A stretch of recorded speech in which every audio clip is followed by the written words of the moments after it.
அனைவருக்கும் என்னுடைய மாலை வணக்கம்.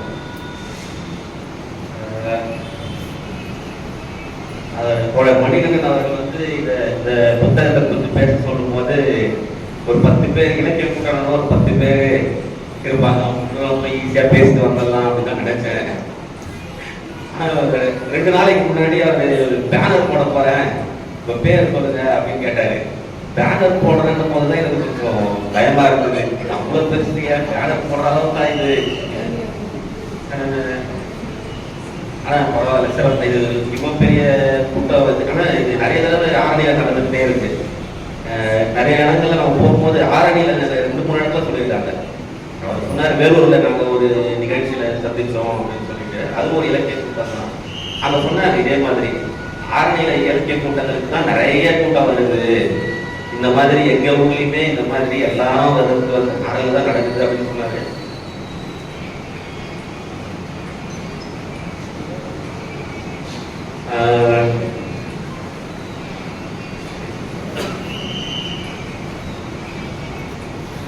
இந்த முதல்ல வந்து அவங்களோட குடும்பத்திற்கு தான் வந்து நன்றிகள் சொல்லணும். ஏன்னா பொதுவாக ஒருத்தருடைய அவர் காலத்துல எழுதுகிற புத்தகங்கள், அவர் எழுதுகிற எழுத்துக்களை வந்து அவர் போனதுக்கு அப்புறமா, அவர் இறந்ததுக்கு அப்புறமா வந்து நிறைய பேர் வந்து அதை கைவிடுவாங்க. அது காலப்போக்கில் அழிஞ்சு போயிடும், அது யாருக்குமே தெரியாம போயிடும். ஆனா வந்து அந்த மாதிரி இல்லாம அதை வந்து ஒரு புத்தகமா வெளியிட்டு அவரோட கருத்துக்களை ஒரு பதிவு பண்ணிட்டாங்க. இப்போ வந்து அவரோட கருத்துக்கள் மட்டும் இல்லாம அவரும் கூட வந்து காலம் கடந்து கண்டிப்பா இருப்பாரு. புத்தகத்தை பத்தி எனக்கு இந்த புத்தகத்தை, இந்த சிறுகதையை வந்து படிக்கும் போது முதல்ல எனக்கு தோணுது வந்து அவரோட மொழி ரொம்ப எளிமையா எழுதியிருந்தாரு. எளிமைனா வந்து எல்லாருக்குமே சுலபமா புரிஞ்சுக்கிற மாதிரியான ஒரு மொழியில அவர் எழுதியிருந்தாரு. நிறைய பேர் என்ன நினைச்சுக்கிறாங்கன்னா, ரொம்ப கடுமையான வார்த்தைகளை போட்டு ரொம்ப குழப்பமா எழுதினா தான் வந்து அது சிறந்த இலக்கியம், அந்த மாதிரி எழுதினா தான் தன்னை ஒரு அறிவுஜீவின்னு நினைப்பாங்க அப்படின்னு நினைச்சிட்டு நிறைய பேர் ரொம்ப குழப்பமா எழுதுறாங்க. அப்புறமா அதை டீகோட் பண்ணிட்டு இருக்காங்க. ஆனால் வந்து ஐயா வந்து ரொம்ப எளிமையான ஒரு மொழியில எழுதியிருக்காரு. எளிமையா சொல்றதுதான் ரொம்ப கஷ்டமான விஷயம் கூட. ஒரு கருத்தை வந்து ரொம்ப எளிமையா, அதை பத்தி தெரியாதவங்களுக்கும் புரியுற மாதிரி ரொம்ப எளிமையா சொல்றதுங்கிறது தான் வந்து ரொம்ப கடினமான ஒரு விஷயம். ஆனா அதுக்காக வந்து இது வந்து சாதாரணமாலாம் இல்லை, ரொம்ப ஆழமாகவும் ரொம்ப செறிவாகவும் இருக்கு. ஒவ்வொரு கதையும் பார்த்தீங்கன்னா நிறைய அடுக்குகள்ல அந்த கதைகள் இருக்கு.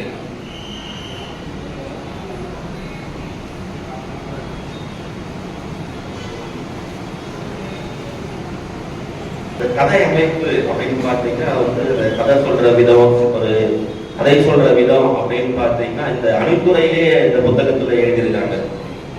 நனவோடை உத்தி, முன்னோக்கு பின்னோக்கு உத்தி அதை பயன்படுத்தியிருக்காரு அப்படின்னு சொல்லிட்டு, அது வந்து முன்ன நனவோடை உத்தி அப்படிங்கிறது வந்து பார்த்தீங்கன்னா நம்ம ஏதோ உட்காந்து நம்ம யோசிச்சுட்டு இருப்போம் இல்லையா, நம்மளோட நினைவுகள், அது பழசை நம்ம நினைச்சு பார்க்கறது, அந்த மாதிரியான ஒரு நினைவுலேயே வந்து அந்த மொத்த கதையுமே சொல்லி முடிச்சிருது. அந்த மாதிரியான ஒரு உத்தியுமே ஒரு 2 கதைகளை பயன்படுத்தி இருக்காரு.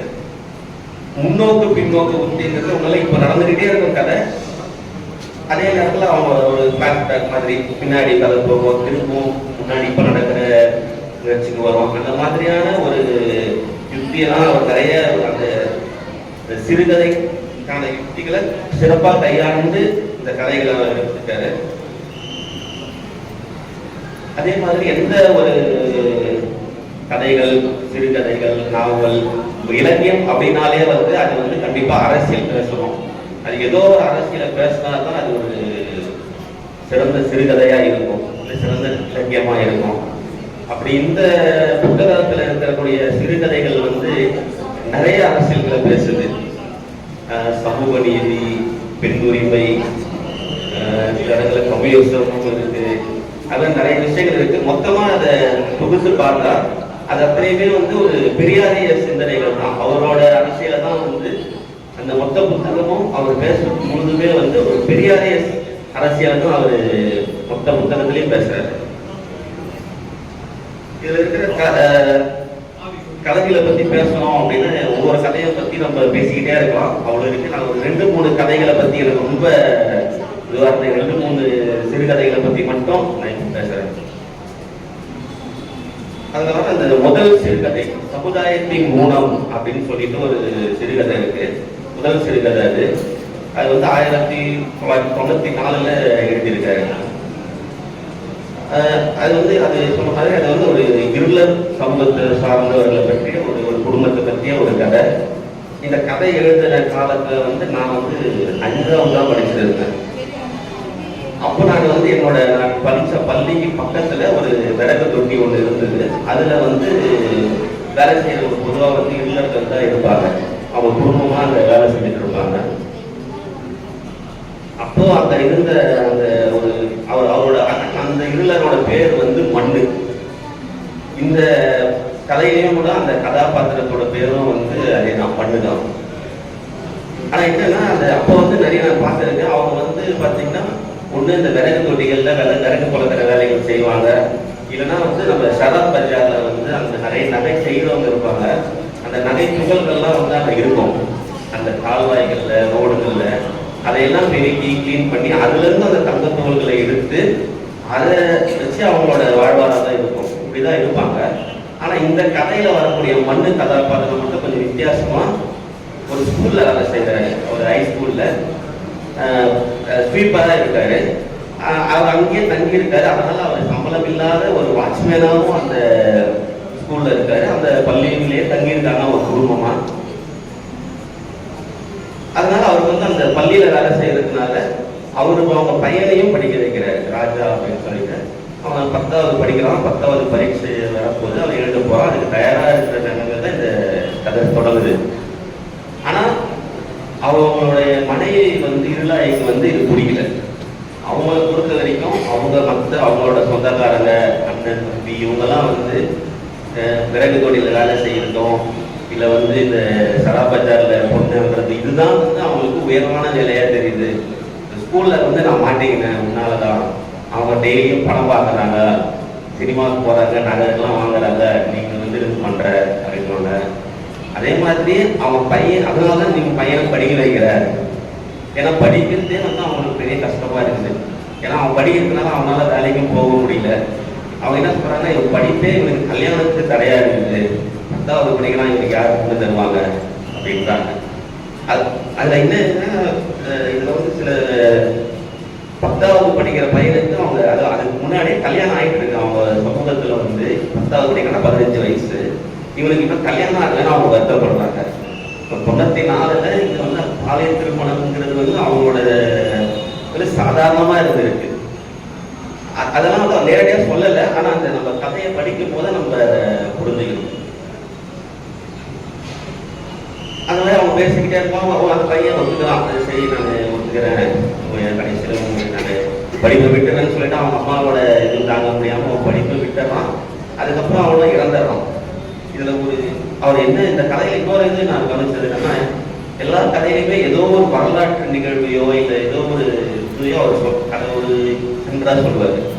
இந்த கதையிலையும் வந்து அவங்களுக்குள்ள நடக்கிற ஒரு கான்வர்சேஷன்ல அந்த பையன் சொல்லுவான், சரிப்பா நான் வந்து அம்மா சொல்ற மாதிரியே படிக்கிறத விட்டுடுறேன். ஏன்னா வந்து நான் வந்து இந்த இதுல பிறந்ததுனால படிச்சு முன்னேறலாம் நினைச்சேன், ஆனா முடியல.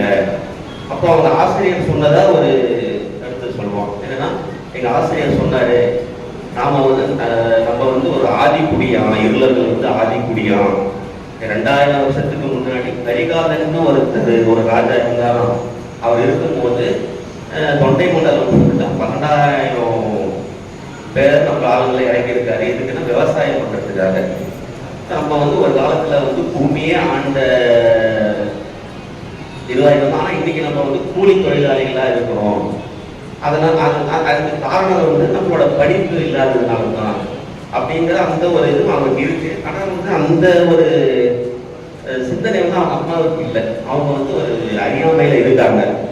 இந்த கதையில வந்து அவர் சொல்ற சமுதாயத்தின் ஊனம் அப்படிங்கிறதே வந்து அந்த அந்த பையனோட அம்மாவை தான். அதாவது வந்து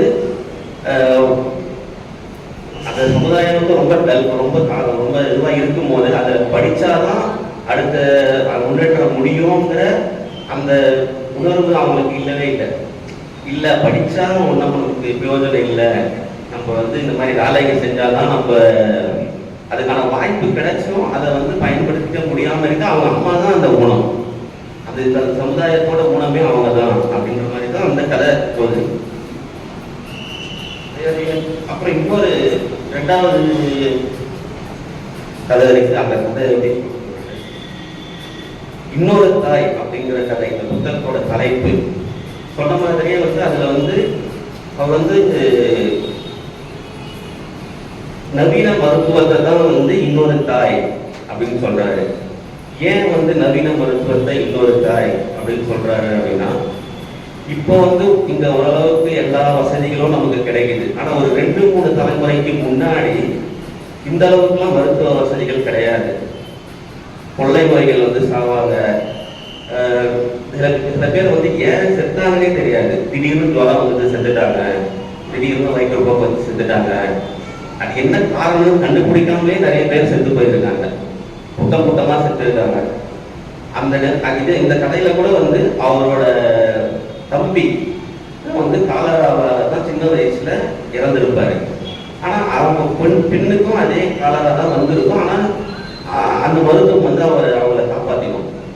அதனாலதான் வந்து அவர் வந்து அந்த மருத்துவத்தை வந்து இன்னொரு தாய், ஒரு தாய் எப்படி அவங்க நிறைய கதைகள்ல வந்து ரொம்ப அந்த கதைகள் வந்து ரொம்ப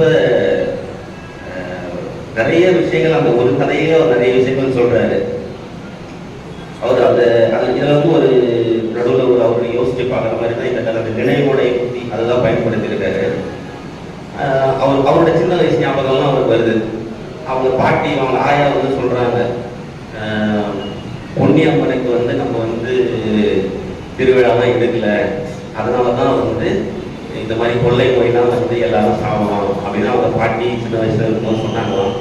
அதை கேட்டுட்டு இவங்க வந்து அந்த கதையோட கேரக்டர் அவரோட சின்ன வயசுல வந்து என்ன போய் சொல்லுது அப்படின்னா, சரி அப்பதான் அந்த வரலாற்றுக்கும் அதுல வருது. 1897 ஒரு பெரிய பஞ்சம் வந்துச்சு, 10 லட்சம் பேர் செத்தாங்க. 10 லட்சம் பேருமா பொன்னியம்மனுக்கு வந்து நெத்தி கடை நேரமா போயிட்டாங்க அப்படின்னு கேட்குற மாதிரி. அதுக்கப்புறமா உனக்கே வந்து 4 பசங்க பிறந்தாங்க, 2 பேரு கொலை நோயில செத்தாங்க, நீ கூட ஏன் பொன்னியம்மன் அவங்கள காப்பாத்தல அப்படின்னு அந்த அவங்களோட அந்த பகுத்தறிவு சிந்தனைகளையும் அந்த நடுவில் ஏதோ ஒரு கேரக்டர் மூலமாகவே அவர் அதை சொல்லிடுறாரு.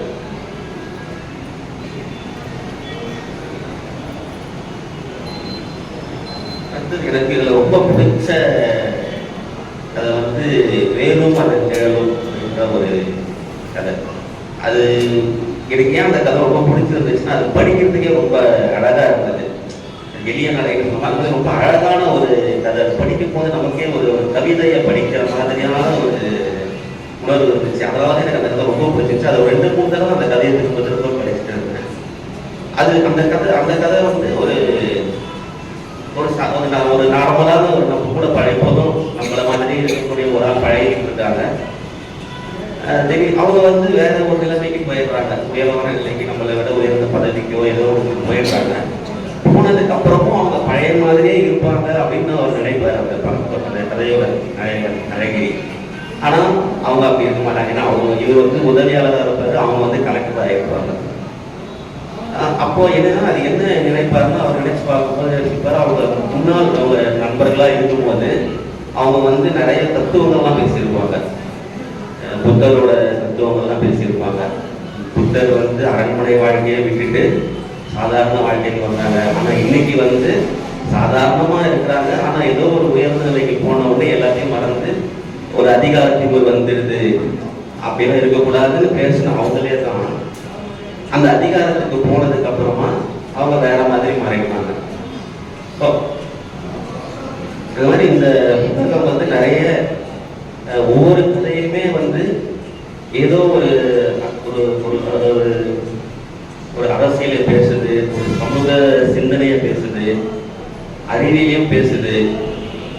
அதே மாதிரி அந்த கதாபாத்திரங்களுக்கு ஒவ்வொரு கதாபாத்திரத்தையுமே பார்த்தீங்கன்னா அதோட ஒரு உளவியலையும் அந்த கதைகள் பேசுறது. அதுவும் வந்து ரொம்ப விளக்கம் அது மாதிரிலாம் இல்லை.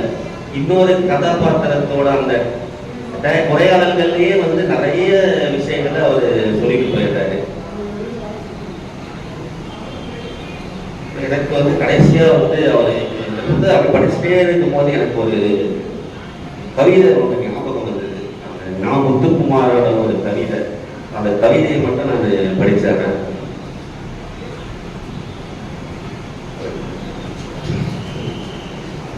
வேப்பம்பூ மிதக்கும் எங்கள் வீட்டு கிணற்றில் தூர்வாரும் உற்சவம் வருடத்திற்கு ஒரு முறை விசேஷமாய் நடக்கும். ஆழ்நீருக்குள் அப்பா முங்க முங்க அதிசயங்கள் மேலே வரும். கொட்டாங்குச்சி, கோலி, கரண்டி, கட்டையோடு உள்விழுந்த துருப்பிடித்த ராட்டினம், வேலைக்காரி கிரீடியதாய் சந்தேகப்பட்ட வெள்ளி டம்ளர், சேற்றுக்குள் கிளறி எடுப்போம் நிறையவே. சேருடா சேருடா என அம்மா அதட்டுவாள். என்றாலும் சந்தோஷம் கலைக்க யாருக்கு மனம் வரும். பகை வென்ற வீரனாய் தலைநீர் சொட்ட சொட்ட அப்பா மேல் வருவார். இன்று வரை அம்மா கதவுகளின் பின்னிருந்துதான் அம்மாவோடு பேசுகிறார். கடைசி வரை அப்பாவும் மறந்தே போனார், மனசுக்குள் தூர் எடுக்க. இந்த புத்தகமும் வந்து கண்டிப்பா நீங்க படிச்சீங்கன்னா படிக்கிற ஒவ்வொருட மனசையும் தூர் எடுக்கும். நன்றி.